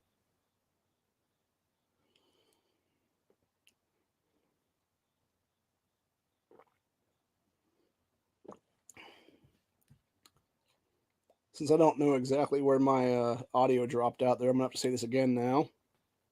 So I'm going to go ahead and reread that now. So, whistleblower allegation comes after at least 2 other whistleblowers indicated to Jim Jordan in July that FBI officials were pressuring agents to reclassify cases as domestic violence extremism despite there being limited evidence to do so. Because there is no evidence to do so at all, dude. Oh, grandma walked into the Capitol on January 6th. Oh my god, she's a domestic violence extremist now. It's a bunch of shit, dude. As someone who has been targeted by the fucking FBI in a federal swatting, I can tell you firsthand what kind of fucking douchebags people are, dude. They will try to get you to fucking say anything so they can arrest your ass, even though they have nothing on you, dude. To the point where they will literally tell you 45 minutes after they're fucking trying to, like, basically shit talk you into essentially perjuring yourself, is what it is. That they're like, oh, we wasted 6 days on this. That's what they fucking told me when they left, by the way, back in August 2019, dude. They're like, we wasted 6 days on this, when they specifically could have been going after actual fucking terrorism in the state of Ohio in various places across this state. You know, mostly down in Columbus, Ohio area. And not only that, going after fucking state reps for shit, dude. Jesus fucking Christ, you know? Anyway. It says Jordan's office clarified to Breitbart News that the latest revelation from January 6 cases specifically came from a new whistleblower, meaning at least 3 FBI whistleblowers have not come forward to Jim Jordan about the FBI inflating domestic violence extremism case numbers. Yeah, there's none. That's what it is, dude. Said in July, Breitbart first reported that one of the whistleblowers accused embattled former Assistant Special Agent in Charge Timothy Tebele, who later resigned from the FBI, of being one of the senior officials of the agency who pressured agents into reclassifying these cases.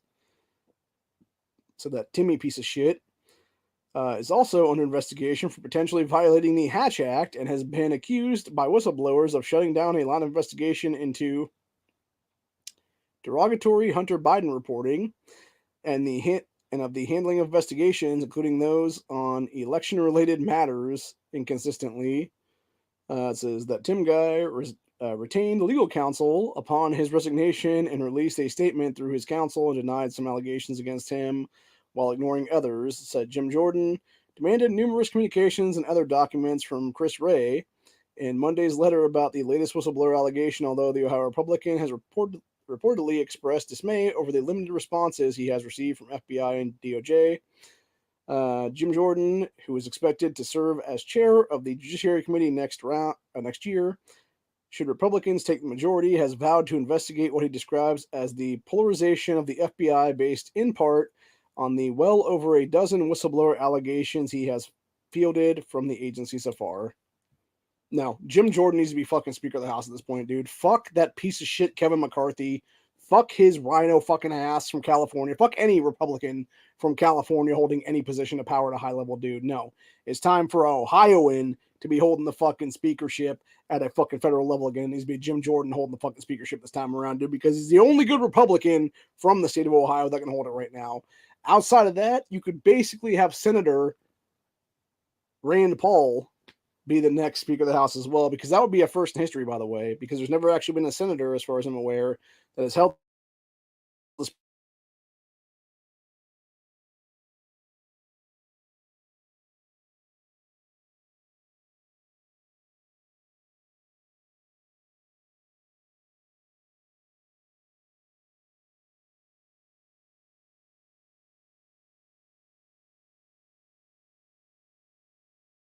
Speak that course of this, dude. That's the thing, dude. None of us.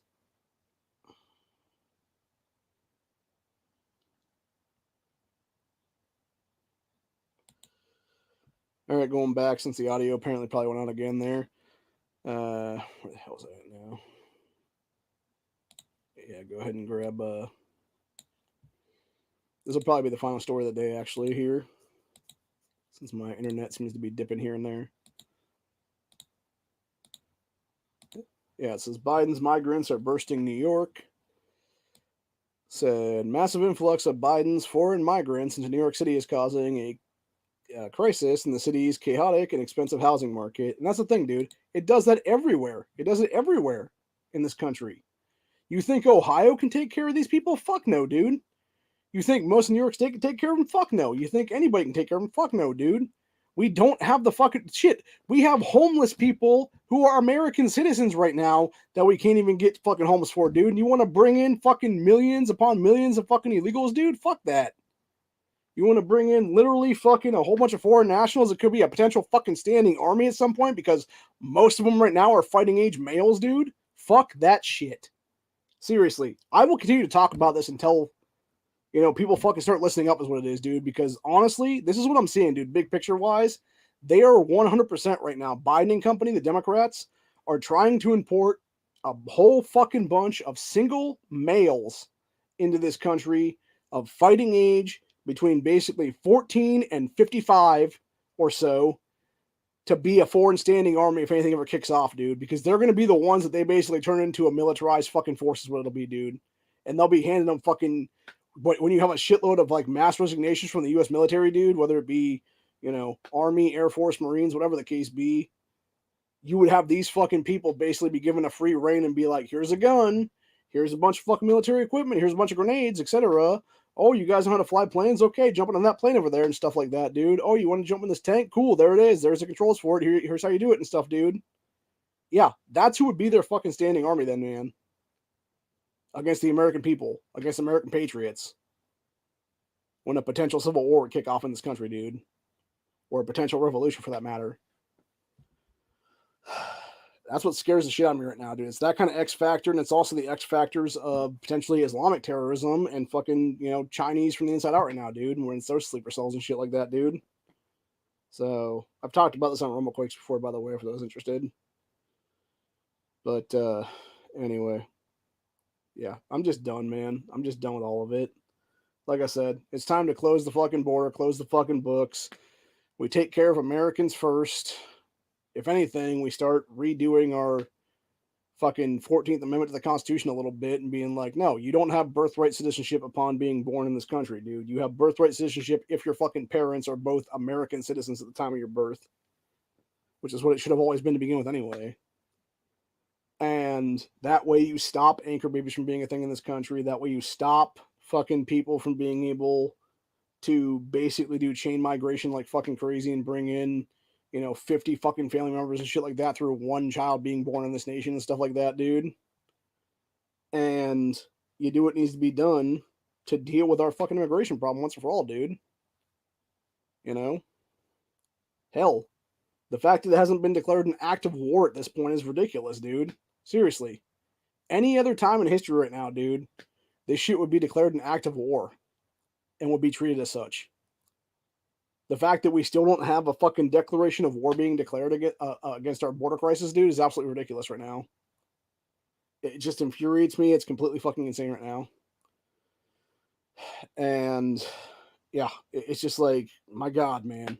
Like, at what point? At what point do things finally have? We finally have enough, dude. At what point does the pendulum finally swing and snap? Honestly, and I feel like we're coming very, very, very close to that right now. Whether it be we see this, potentially crazy red tsunami in the fucking fall here for the midterms and stuff, and it finally swings back and maybe snaps apart then, or maybe just swings back and it's like that last swing before it snaps the other way or whatever the case be, dude, where it would kind of like swing back then and it would break on that, like, because it would basically like swing like the opposite way or whatever, and then it would kind of like teeter back a little bit and then just like snap and just like fall right in the middle kind of thing or something like that, dude. Like, that's what I feel is going to happen very soon.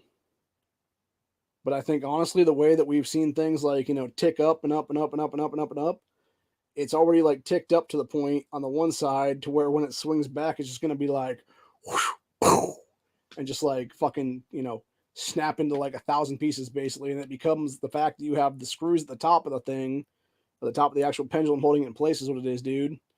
They're so rusted out. They've been fucking, neglected and everything else like that forever. And, and that would basically be our constitutional fucking founding of this country. Is what it would be, man. The old rusted screws is what it would be, man. Where you don't have the maintenance done to uphold that shit every so often, dude. And it's why it's just going to snap. And it would be, maybe a little fucking, piece of a screw falls on somebody's head or something like that. And then it basically would be like, oh, this is the Second Amendment. And you now have a new generation of constitutionalists finally come forward because of that, dude.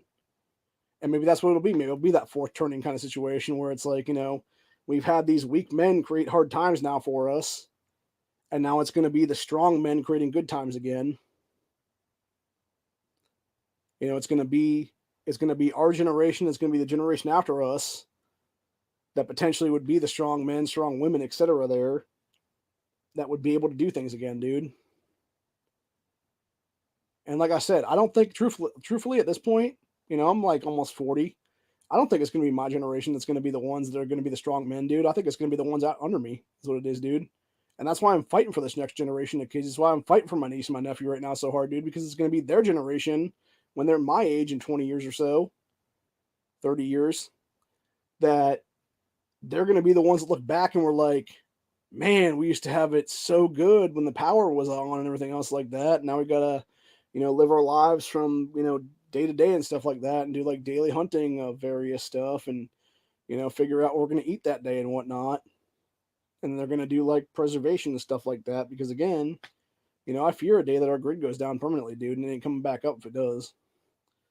And the real problem with that is, again, it goes back to the cuckery and fuckery. Hell, I heard something last night where people were talking about how all the money that we've pissed away in Ukraine at this point, the fucking billions and billions of dollars we sent over there, dude, and various aid and weaponry and stuff like that, that amount of money could have been used to basically put 15 active police officers permanently into every single school across this country, dude, on the staff. And it's like, what in the fuck are we doing, man? Like, why are we letting the silent generation have a fucking say in anything anymore, dude, at a federal level? When they are so fucking decrepit and dementia and everything else like that, dude.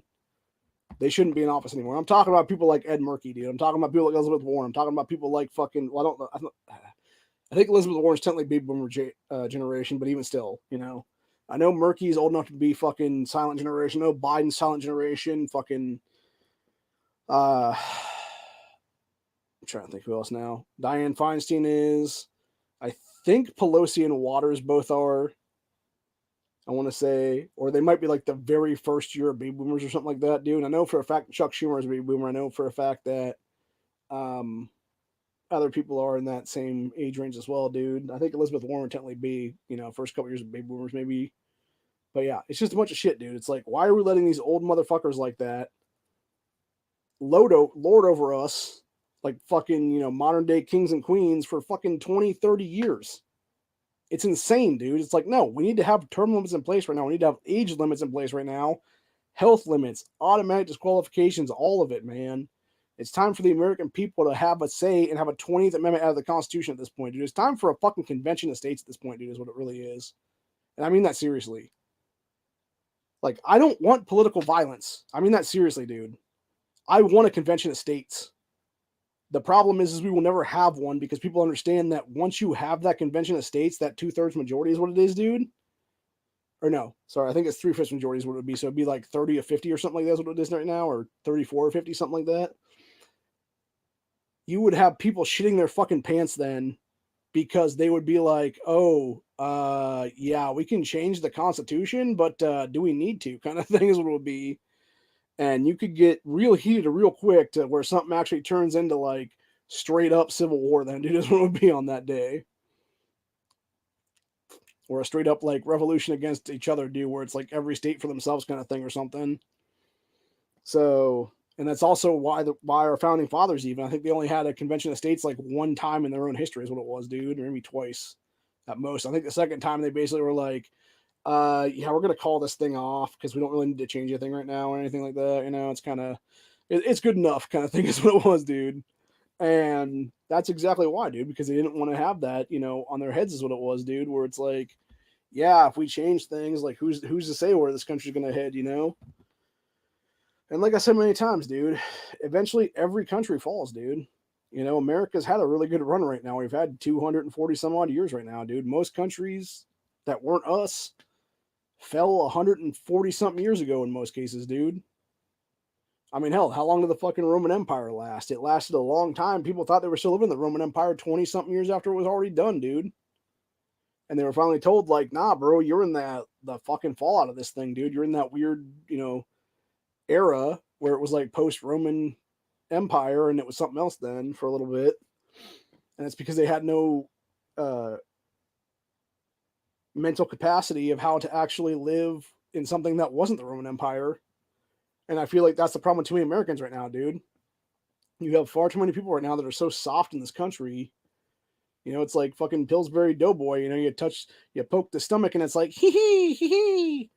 And that's the problem, dude. It's so many folks like that.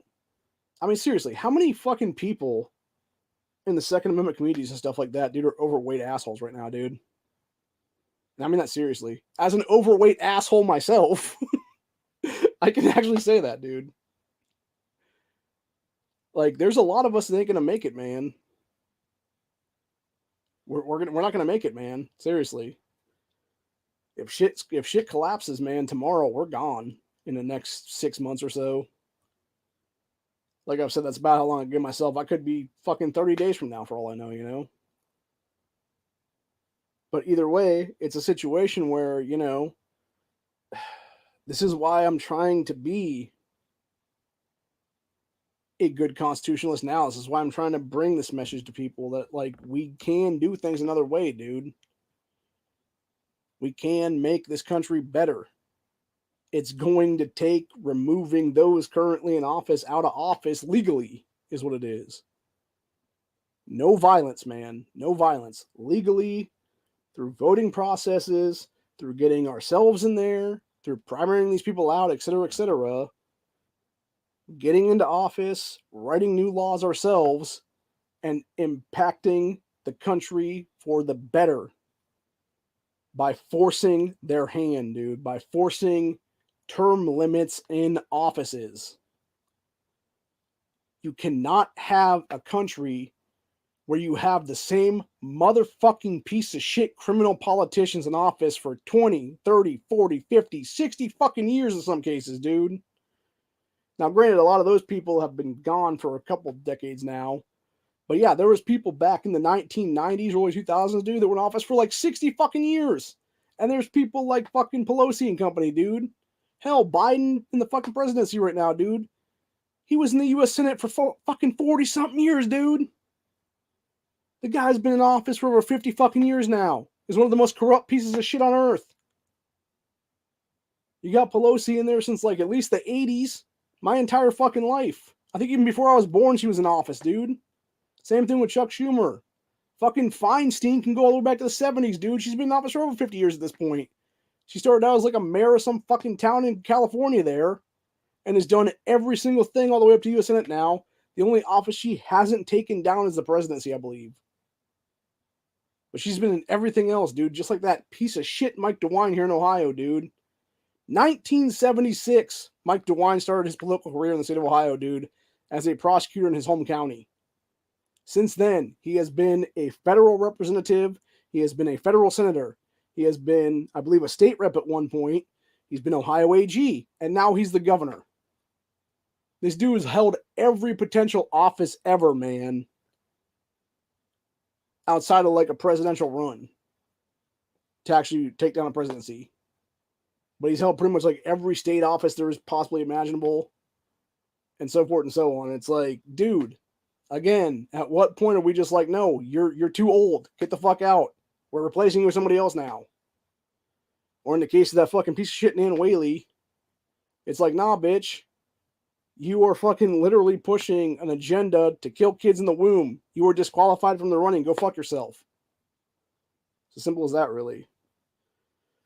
I actually recently found out Neil Peterson, the guy I was planning on voting for governor, apparently the asshole Secretary of State, Frank LaRose, decided not to actually certify his Peterson's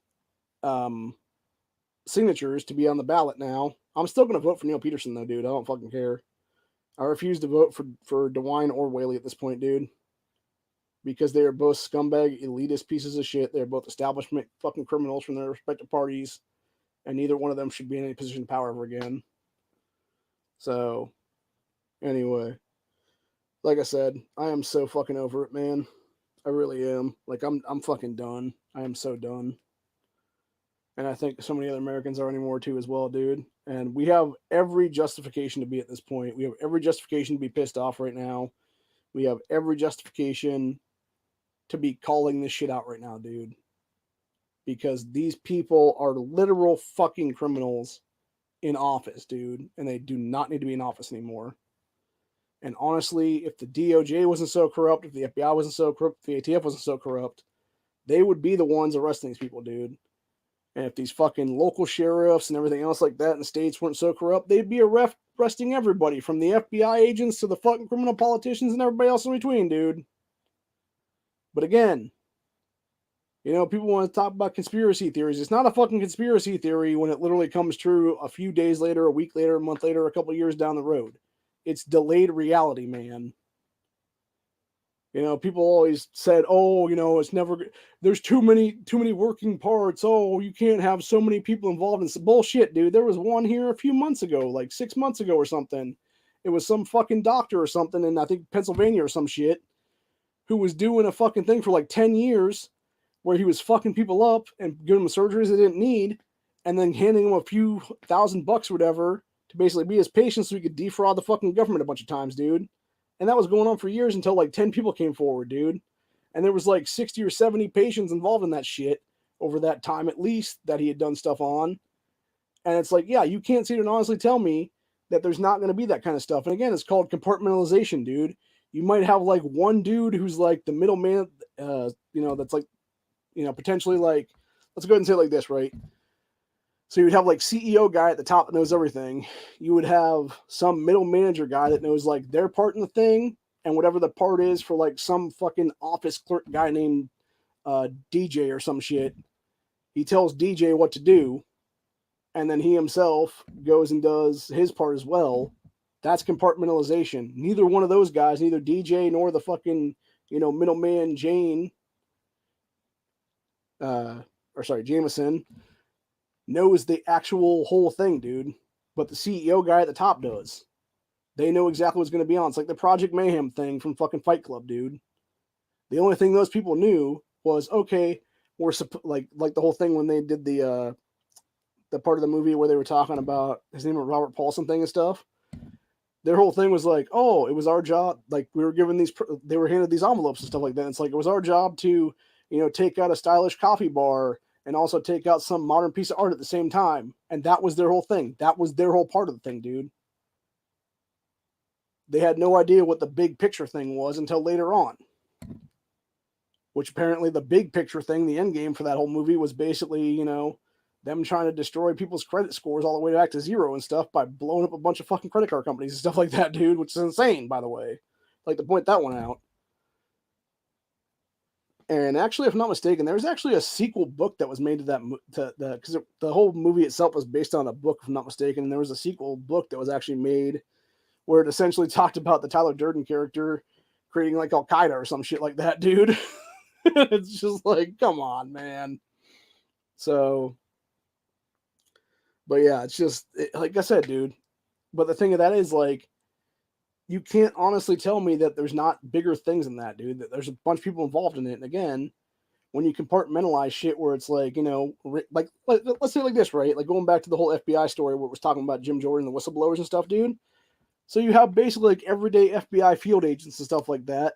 They don't know about anything. All they're told is, okay, go investigate this guy that runs this fucking organization or whatever the case be, dude, that runs Ohio Patriot Education Network or some shit like that.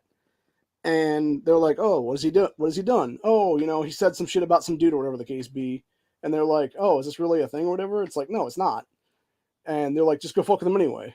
And they did, because they're fucking bootlicking pieces of shit that want to sit there and fucking have their job after that day, dude. And so they'll investigate people like me no matter what. Even though they got nothing on us, even though there's no crimes we've ever committed. The whole point is they want Minority Report is what it is, dude. It's exactly why you have the TAPS Act thing that Crenshaw and other people have pushed so far in this country, because they want us to basically be these boogeyman, these domestic violent extremists, these militia violent extremists that they're basically making up terminology for now. And it's like, we're not those things, dude. We're just American citizens. We're American patriots that are sick and tired of fucking government tyranny is what it is, man. And like I said, there are things that can be done that are non-violent things that you can actually deal with this shit before it would become, violence as a last resort kind of thing. And like I'm saying right now, dude, I am never calling for violence. I am never inciting violence. I am specifically saying I'm against that shit entirely. What we need to have is auto DQs in office right now, dude. We, the people, need to be able to create our own legislation for the Constitution and get it passed through as a voting majority to remove these old motherfuckers from office legally, dude. It's like, no, if you have broken your oath to office dozens and dozens of times, you've committed insider trading, you're done. You're gone. You're in jail for the rest of your days, etc., etc. And it's really as simple as that, honestly. And like I said, outside of that, man, like, I don't know anymore, I really don't. I think we are heading towards a bad, bad day in this country, because I think there are people out there that want to make it violent. I think there are definitely agent provocateurs out there that probably are federal informants or feds themselves that would be the ones kicking this shit off. I mean, hell, have we, to this day, two something years later now, dude, have we ever found out who that motherfucking umbrella man was in Minneapolis, Minnesota, who was busting out the fucking windows of random auto parts stores so people could burn them to the ground then? I don't believe so. That dude was 100% agent provocateur, maybe for Antifa, maybe a fucking federal informant. Who the hell knows, dude? But again, they did some broken door shit or broken window shit, dude. And what did it lead to? It led to a bunch of pissed off people then in that area that were like, oh yeah, let's burn this motherfucker to the ground then, because they're fucking ignorant assholes is what it is, dude, because they were criminals to begin with. And that's why you saw so many people doing fucking criminal shit then, dude. And what happened then after it was all said and done? You had pieces of fucking shit like Kamala Harris literally funding their fucking bail, dude, so they didn't catch felony charges. Even though every single one of those people, every single one of those Antifa members, every single one of those BLM people, every single one of those leftists that were out there burning cars, burning buildings, trying to fucking kill Kyle Rittenhouse, everybody like that, dude, should have all been tried as domestic terrorists, as domestic violent extremists. They should have all been under investigation and all faced serious charges for that shit. And not one of them did. In fact, in the Rittenhouse case, you had fucking pieces of shit, Joshua Zeminski and Gage Grosskreutz both cut fucking deals and not catch multiple fucking felonies, dude. Because piece of shit fucking DAs like Thomas Binger exist out there, dude. He should have been disbarred on the fucking spot after that case, by the way, and facing charges himself right now federally. Up to and including death penalty sentences. And I mean that shit seriously, dude. Binger is one of the most fucking biggest scumbags in this entire country's history, dude. And I am so glad that there was so much overwhelming evidence that Kyle Rittenhouse is innocent, dude, because it was not just Rittenhouse on the fucking stand that day, dude. It was the entire Second Amendment and the right to self-defense of this fucking country, of all of us, dude. And I can only imagine another universe out there where it did not go down that way. And we were all fucked in that secondary universe, dude. And it could be one on either side of us, or it could be one in front of us, or something else like that, dude. You know, there's infinite possibilities right now. And it scares me to even think about that right now, dude.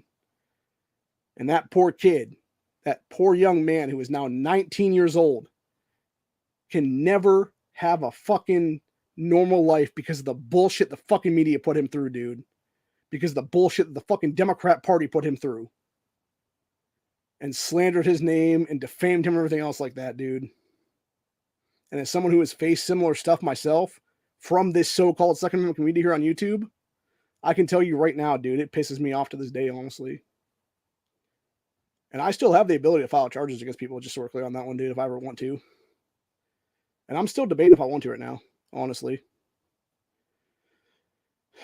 But I'm trying to let it go. I'm still trying to let it go, man. Because again, I just want to move on. My life is what it is, dude. I don't need to have that shit drag me down is what it is. You know, I'm in a better place now than I was, 3 months ago. And I just want to move on with my life is what it is, man. But like I said, when it comes to Rittenhouse and company there, dude, the media needs to pay through the fucking teeth, dude. Any person that slandered that kid, any tech organization, etc., that allowed that shit, dude, needs to basically be owned by Kyle Rittenhouse when these lawsuits are said and done, man. And the fact that they're not being, quick lawsuits is what it is right now is ridiculous, dude. Because it should be, in a just world, it would already be him basically being a billionaire right now, dude. Because he would have sued so many companies successfully already right now, dude. I mean, hell, how long did it take the Nick Sandman lawsuit to happen, man? When fucking NBC and company slandered that kid, man. And what did he walk away with? It wasn't a lot, man. It was a few, maybe a couple $100 million at most. And that is chump change, by the way, because that, even Sandman, dude, that kid should have walked away with billions, dude. He should have bankrupted these fucking organizations, dude. These fucking tech monopolies and stuff like that, dude. These fucking mainstream media monopolies. They're the shit that they pulled, man. And it's the same thing with Rittenhouse right now, dude. But yeah, like I said, I'm just done, man. I am just done. I'm done with all of it, man. I'm so sick and tired of all of it anymore. And honestly, I think with what's going on right now, I might take a break for a while. I was going to do the 2A cast again this week, but I don't know if I am going to do it now or not. Because I'm just so frustrated with everything right now, dude. I think I just need to chill out for a while. Just calm down for a few days or something like that. I might be on some people's cast this weekend or something like that, though, if I get another invite to the late night shows and stuff like that. I'm part of on Saturdays and on Honda's channel and stuff. So I might be on there and stuff. But yeah, other than that, I don't know if I'm going to do a 2A cast this week or not. I probably won't, actually. Like, if I was to say right now, I'm not going to. It depends, sleeping for a while and getting up tomorrow and then doing stuff on Thursday and whatnot. Maybe I'll do something on Friday. I don't know. There's a couple things I want to talk about, actually. There's a story that came out today from Bearing Arms that I don't want to get into right now. Basically, I'm going to go ahead and, if I can find it right quick here, I'm going to do the screen share of it here because this is something I do want to talk about in the future. Which is it's an absolute bullshit thing that people are always, again, this is all leftist crap is what it is, dude, from MDA and company that keep trying to push like, oh, guns are only for da-da-da-da. And it's like, no, guns are fucking for everybody, dude. It's all the Second Amendment's for everybody is what it is, man. Every American citizen that's out there. So, but yeah, it was claims that stand your ground for whites only don't hold up. Actually, let's go ahead and read that right now. So the state of Georgia is one of many states with stand your ground laws in effect. These laws mean you don't have to try and run from an attacker. You can instead respond to protect your life without putting it at greater risk trying to get away. It's also, by the way, you can protect others in most of those cases for stand your ground stuff too. That's how Ohio's is written. It said, however, there are those who claim that such laws are a one-way street and that they don't apply to everyone equally. A prime example of that just happened in Georgia, where the family of a man convicted of murder is saying the man's stand your ground defense wasn't effective because he was black. That's bullshit, dude. That is absolute crap entirely. The thing of it is, when you look at shit like that, when people are trying to play race card stuff like that, dude, it's mostly because of the fact that they're trying to put it on a stand your ground situation or something like that when it doesn't actually fall under the category is what it is, man. It's like that one guy there, mind you, going to the white thing there. There was a white dude. It was in Florida. This is back in, oh geez, I'm trying to think when Florida had their stand your ground introduced there into the actual law. Then it was like the year, like within like 6 months to a year after that is what it was though. You had this white guy who was walking around armed legally in the state, and he basically confronted some black woman who was in a handicap parking place, and I think it was like a Dollar General parking lot or something like that, or some kind of dollar store parking lot or something. And he was like, "Hey, you don't have a handicap sticker or handicap tag or whatever. Why are you parking illegally in this spot or whatever the case be?" And like basically what it was is, first of all, he basically, you know, started the confrontation when he didn't need to. It was like, just let it be, whatever. They're going to be there for 5 minutes. Yeah, what they're doing is illegal, but even still, like it's, minor traffic shit is what it would be, man. But yeah, he basically made it the whole thing. And then, or no, come to think of it, I think it was, yeah, I think about it, was back in 2018 that I heard about this case for the first time. So yeah, but anyway, so it was like 4 years ago. So, but this dude basically like went on this whole thing, and he was like getting into it with this woman and stuff like that. Her boyfriend, who was also black, or husband or whatever he was, I'm not even sure off his hand. I can't remember if it was boyfriend or if it was husband. Either way, they were together somehow. He comes out of the store, pissed off because the dude's basically fucking with his chick at the time, and confronts this dude, and then basically, goes to, pop him one in the face is what it is, like getting into a fist fight with the guy and shit. The dude, who is the white guy in the situation, his head almost hits the ground into the parking lot and stuff like that, pulls his gun, bang, bang, bang, bang, kills this black dude, tries to claim stand your ground. The reason that he then was tried with murder later on is because of the fact that he admitted to the cops after the fact in interviews. Oh, they're like, "Oh, you feared for your life, right?" Like they were basically trying to give him the out of like stand your ground. It's like, you feared for your life, right? Like this guy like assaulted you, like, yeah, you confronted his chick about being, illegally parked or whatever the case be, but like this guy came out basically swinging on you and stuff. And he's like, "Oh no, I totally didn't fear for my life at all because I know I had my gun on me that day." And bang, that's when he gets tried with fucking murder, dude.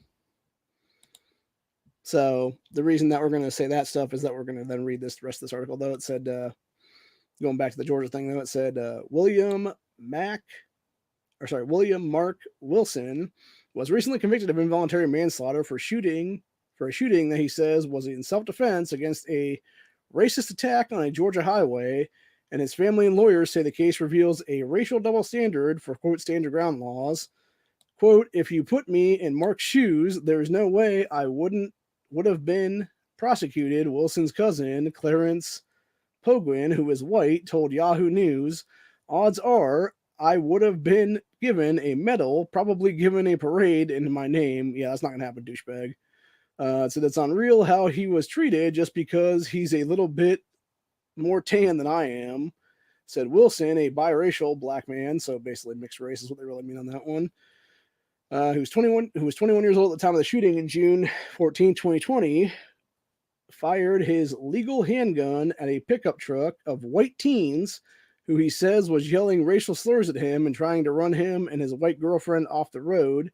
Near Streetsboro, Georgia, one of those bullets struck and killed 17-year-old Harley Hutchinson, who was in the backseat of the truck. So, except had Mr. Pugman done the same thing, he likely would have also been prosecuted. Said, "You see, we covered this case. So we covered this case previously, including the stand your ground defense. The problem is that it just doesn't hold water. For one thing, running someone off the road isn't an inherently violent act that one could reasonably interpret as a threat to their own life. Sure, if you try to do so where there's no embankment, only a cliff, things might be different, but that doesn't seem to be the case in this case." Said, looking at Google Maps website images of the general area, it appears that the area in question is relatively flat embankments and not even a lot of trees close to the road where the accident may have happened there. Said, in other words, if Hutchinson and her friend, Haley, okay. Yeah, Hutchinson and her friends were trying to run this Mark guy off the road and screaming racial slurs at him. His then girlfriend claims she heard no such slurs at all. For the record, then they're guilty of being jerk teenagers who probably should have been had their licenses revoked, not someone trying to kill another one of them. So that's why Mr. Wilson's claims of stand your ground don't fly. But what about his race? Could that have played a factor? Well, hypothetically, it could. However, there is no evidence that it did in this case, nor does it historically. Said John Lott covered this a while back. He's been rebutting some data presented by media, but had been misinterpreted. Said surprisingly, the Tribune never examined if the data they collected might explain the different conviction rates. Doing so actually reverses their claims. Everything else equal, in cases with only one person killed, killing a black person rather than a white person increases the defendant's odds of being convicted. Although the result is not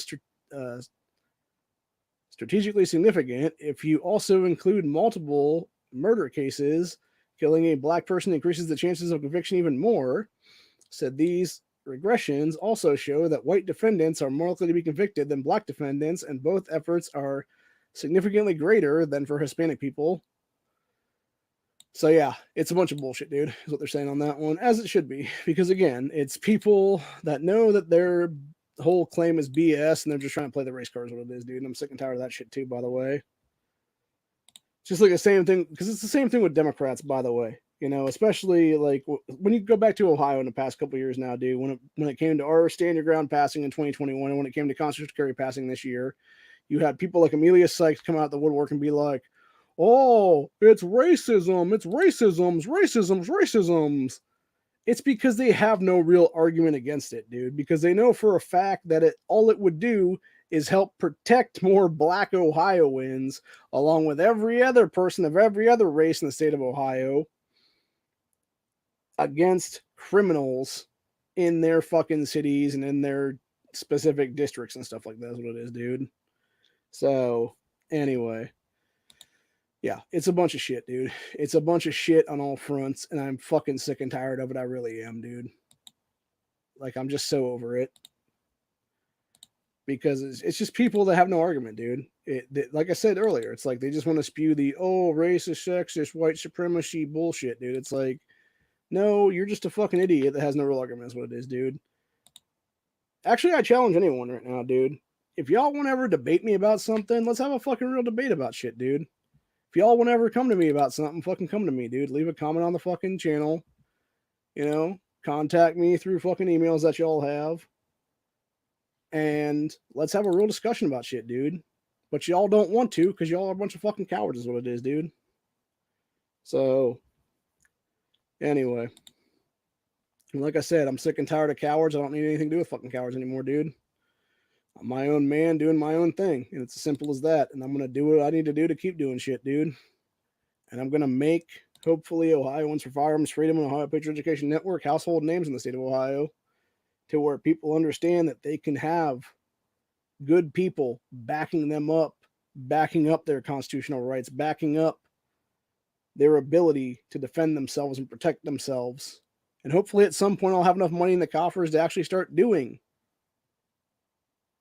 different firearms classes and stuff like that, dude, because I'd love to do that, honestly, right now. The problem is right now, again, you know, paycheck to paycheck, living poor right now, dude. It's not fun. And unfortunately, we have $0 in the coffers right now. That's why I can't actually get Defenders of Ohioans' Rights off the ground as an actual third group right now, because that would actually be the people that would be our lawyer branch, getting people to get their rights restored right now in the state of Ohio that should have the rights restored right now after the way that Stand Your Ground was introduced into legislation and became law. It's a bunch of BS. You still have to have people go and apply for shit when it should have been an automatic rights restoration thing. And I even talked to state senators about that were the ones behind these bills, dude. And I'm like, bro, add that in as an amendment. Like, if you're going to do, we all know you're going to do that stuff and talk about it on various committees and stuff like that. Just add it as an amendment then. But they didn't do that. And I'm like, why? It's fucking stupid, dude. Like, if you're going to have people that are convicted and they've done their time and they're back in our society, why should they still be considered felons? It's bullshit, dude. Restore their fucking rights. Don't force them to pay tens of thousands of dollars to get their rights restored. No, restore them on the spot and do what needs to be done. And I think that's one of the biggest things that irks the shit out of me the most, dude, because you have so many Americans right now that have been fucked over by the system. And hell, it's just, in a lot of cases, when I talk about felons in the state of Ohio, dude, it's people that now would not even be felons. It's people that caught bullshit charges like mishandling of firearms in a motor vehicle, which is a low-level felony in the state of Ohio, before stand your ground. That now isn't even a fucking charge, dude, because we have stand your ground. Or not stand your ground, because we have constitutional carry. Yeah. I was on the stand your ground thing for the article. But yeah, it's because we have constitutional carry now. And that constitutional carry legislation that passed back and became law on June 13th of this year, no one voids that shit now.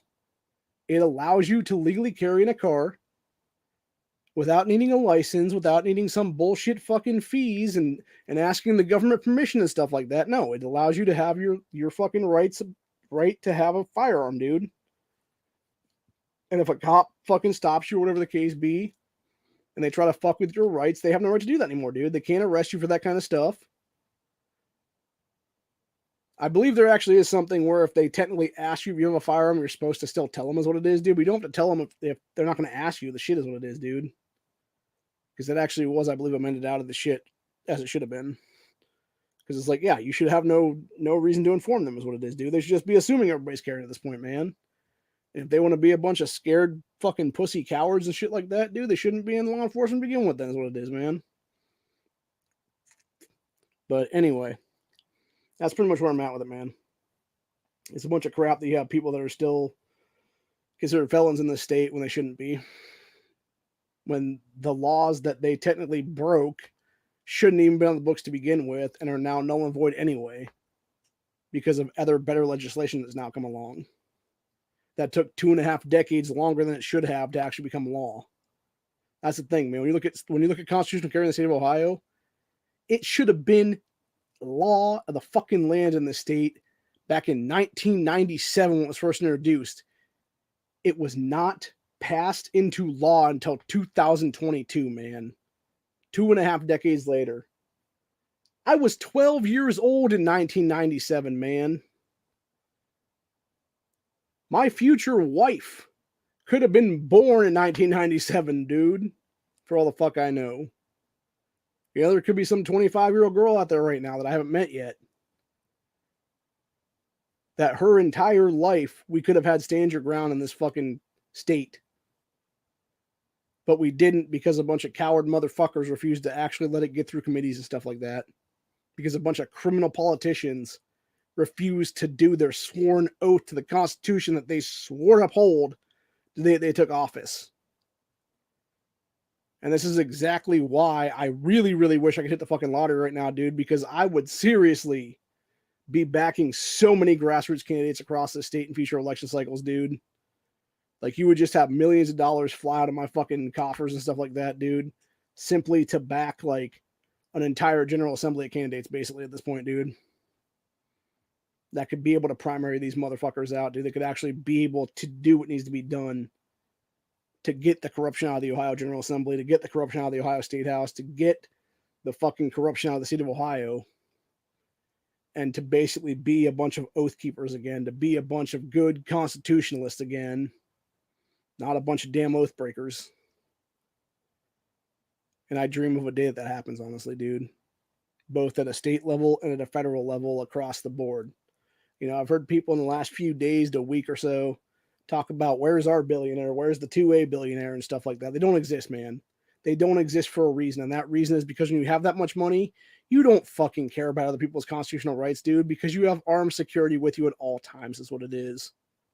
And that's the only people you care about is your armed security company or your armed security teams, or whatever it's going to be that you're paying off to protect your ass.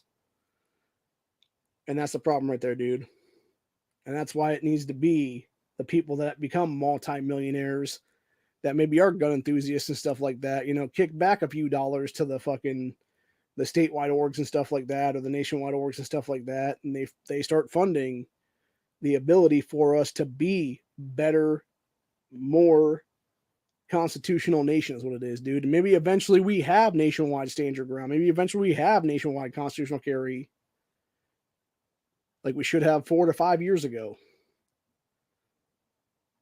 and we get things done and we make this country a better, more constitutionalist nation instead of it falling, instead of it fracturing, instead of it becoming balkanized. We keep it together as 50 states and we make it a better country as a whole. And that's all I'm just about at the end of the day. Hope you guys enjoyed this episode, and I'll see you all in the next one.